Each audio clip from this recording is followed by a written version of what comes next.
Hello friends, ಆಹಾರ ವಾಹಿನಿ ಚಾನಲ್ಗೆ ಸ್ವಾಗತ. ತುಂಬ ಈಸಿ ಹಾಗೂ ಹೆಲ್ತಿಕರವಾದ ಬೆಂಡೆಕಾಯಿ ಫ್ರೈ.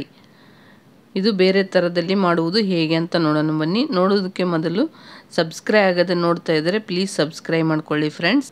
ಇದು ತುಂಬಾ ಹೆಲ್ತಿಕರವಾದ ರೆಸಿಪಿ. ಬೆಂಡೆಕಾಯನ್ನು ನಿಮಗೆ ಎಷ್ಟು ಬೇಕೋ ಅಷ್ಟು ಬೆಂಡೆಕಾಯನ್ನು ತೆಗೆದುಕೊಳ್ಳಿ. ಇದನ್ನು ಚೆನ್ನಾಗಿ ಕ್ಲೀನ್ ಮಾಡಿ. ನಾ ತೊಗೊಂಡಿರೋದು 250 ಗ್ರಾಮ್ ಬೆಂಡೆಕಾಯನ್ನು ಚೆನ್ನಾಗಿ ತೊಳೆಯಬೇಕು. ನೀರು ಎಲ್ಲ ಬಸಿಯೋದಕ್ಕೆ ಒಂದು ಜರಡಿ ಅಥವಾ ಬಸಿ ಹಾಕಿ ನೀರು ಇಲ್ಲ ಬಟ್ಟೆಯಿಂದ ಕೂಡ ಒರೆಸಿ ಚೆನ್ನಾಗಿರುತ್ತೆ. ಡ್ರೈ ಇರಬೇಕು, ಅಂದ್ರೆ ಫ್ರೈ ಈಸಿಯಾಗಿ ಆಗುತ್ತೆ. ಇದಕ್ಕೆ ಮಸಾಲ 3 ಟೇಬಲ್ ಸ್ಪೂನಿನಷ್ಟು ಶೇಂಗಾ ಬೀಜವನ್ನು ತೆಗೆದುಕೊಂಡು ಇದು ಸ್ವಲ್ಪ ಗೋಲ್ಡನ್ ಬ್ರೌನ್ ಬರುವ ತನಕ ಸಣ್ಣ ಉರಿಯಲ್ಲೇ ಫ್ರೈ ಮಾಡಿ ಹೊತ್ಸಕ್ಕೆ ಹೋಗಬೇಡಿ.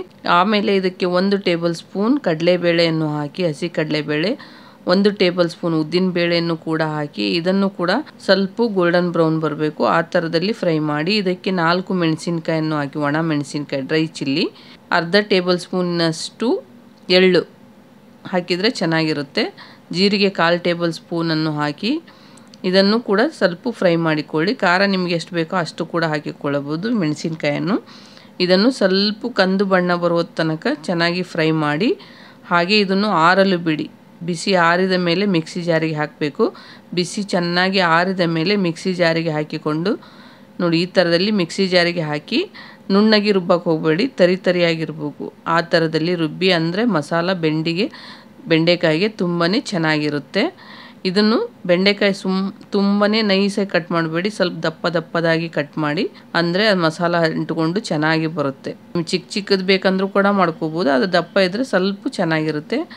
ಒಗ್ಗರಣೆಗೆ 4 ಟೇಬಲ್ ಸ್ಪೂನ್ ಎಣ್ಣೆಯನ್ನು ಹಾಕಿ, ಸ್ವಲ್ಪ ಎಣ್ಣೆ ಜಾಸ್ತಿ ಇದ್ರೇ ಇದು ಚೆನ್ನಾಗಿರುತ್ತೆ. ಸ್ವಲ್ಪ ಎಣ್ಣೆಯನ್ನು ಹಾಕಿ, ಹಾಗೆ 1/4 ಟೇಬಲ್ ಸ್ಪೂನ್ನಷ್ಟು ಸಾಸಿವೆ ಹಾಗೂ 1/4 ಟೇಬಲ್ ಸ್ಪೂನ್ನಷ್ಟು ಜೀರಿಗೆಯನ್ನು ಹಾಕಿ ಇದು ಚೆನ್ನಾಗಿ ಚಟ್ಪಟ್ ಅನ್ನಬೇಕು. ಅಂದ ಮೇಲೆ ಇದಕ್ಕೆ 1/4 ಟೇಬಲ್ ಸ್ಪೂನ್ ಇಂಗನ್ನು ಹಾಕಿ, ಹಾಗೆ ಸ್ವಲ್ಪ ಕರಿಬೇವನ್ನು ಹಾಕಿ ಚೆನ್ನಾಗಿ ಒಗ್ಗರಣೆ ಆದಮೇಲೆ ಇದಕ್ಕೆ ನಾವು ಕಟ್ ಮಾಡಿಟ್ಟುಕೊಂಡ ಬೆಂಡೆಕಾಯನ್ನು ಕೂಡ ಇದಕ್ಕೆ ಹಾಕಿಕೊಳ್ಳಬೇಕು. ಬೆಂಡೆಕಾಯಿ ಹಾಕಿದ ಮೇಲೆ ಇದನ್ನು ಸಣ್ಣ ಉರಿಯಲ್ಲೇ ಫ್ರೈ ಮಾಡಬೇಕು ಫ್ರೆಂಡ್ಸ್. ಒಂದು 4 ರಿಂದ 5 ನಿಮಿಷ ಆಗುತ್ತೆ ಫ್ರೈ ಆಗೋಕ್ಕೆ. ಸ್ಲೋ ಫ್ಲೇಮಲ್ಲೇ ಇಟ್ಟು ಫ್ರೈ ಮಾಡಿ. ಜಾಸ್ತಿ ಉರಿಯಲ್ಲಿ ಇಟ್ಟು ಫ್ರೈ ಮಾಡಿದರೆ ಹಸಿ ಕಚ್ಚ್ ಅನ್ನುತ್ತೆ ತಿನ್ನುವಾಗ. ಬೇಗ ಫ್ರೈ ಆಗುತ್ತೆ, ಆದರೆ ತಿನ್ನೋಕ್ಕೆ ಟೇಸ್ಟ್ ಬರಲ್ಲ. ಸಣ್ಣ ಉರಿಯಲ್ಲೇ ಫ್ರೈ ಮಾಡಿ. ರುಚಿಗೆ ತಕ್ಕಷ್ಟು ಉಪ್ಪನ್ನು ಹಾಕಿ, ಅಥವಾ 1/4 ಟೇಬಲ್ ಸ್ಪೂನ್ ನಿಮಗೆ ಟೇಸ್ಟ್ ತಕ್ಕಂಗೆ ಹಾಕಿಕೊಳ್ಳಿ.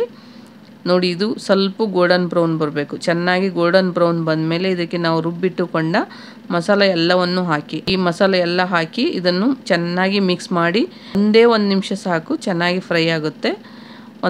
ಒಂದು ನಿಮಿಷ ಚೆನ್ನಾಗಿ ಫ್ರೈ ಆದ ಮೇಲೆ ಇದಕ್ಕೆ ನಿಮಗೆ ಎಷ್ಟು ಕೊತ್ತಂಬರಿ ಬೇಕೋ ಅಷ್ಟು ಕೊತ್ತಂಬರಿಯನ್ನು ಚೆನ್ನಾಗಿ ತೊಳೆದು ಸಣ್ಣದಾಗಿ ಹೆಚ್ಚಿ ಹಾಕಿಕೊಳ್ಳಿ. ಕೊತ್ತಂಬರಿ ಹಾಕಿದರೆ ತುಂಬಾ ಚೆನ್ನಾಗಿರುತ್ತೆ, ಹೆಲ್ತಿಗೂ ಕೂಡ ತುಂಬಾ ಒಳ್ಳೆಯದು. ಇದನ್ನು ಹಾಕಿ ಒಂದು ಸೆಕೆಂಡ್ವರೆಗೆ ಚೆನ್ನಾಗಿ ಮಿಕ್ಸ್ ಮಾಡಿ. ಚೆನ್ನಾಗಿ ಹಸಿ ವಾಸನೆ ಹೋಗುತ್ತೆ. ಆ ಥರದಲ್ಲಿ ಚೆನ್ನಾಗಿ ಮಿಕ್ಸ್ ಮಾಡಿದರೆ ಇವಾಗ ಬೆಂಡೆಕಾಯಿ ಫ್ರೈ ತುಂಬಾ ಟೇಸ್ಟಿಯಾಗಿ ಬರುತ್ತೆ ಫ್ರೆಂಡ್ಸ್.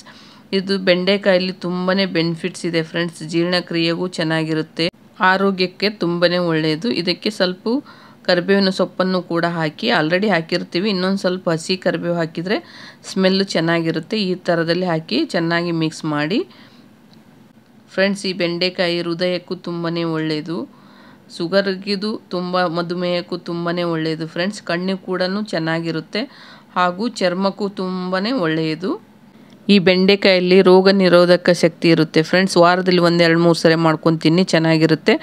ಬೆಂಡೆಕಾಯಿ ಫ್ರೈ ರೆಡಿ. ನಿಮಗೆ ಈ ರೆಸಿಪಿ ಇಷ್ಟ ಆದರೆ ಕಮೆಂಟ್ ಮಾಡಿ, ನಿಮ್ಮ ಫ್ರೆಂಡ್ಸ್ಗೂ ಶೇರ್ ಮಾಡಿ. Thank you to all friends.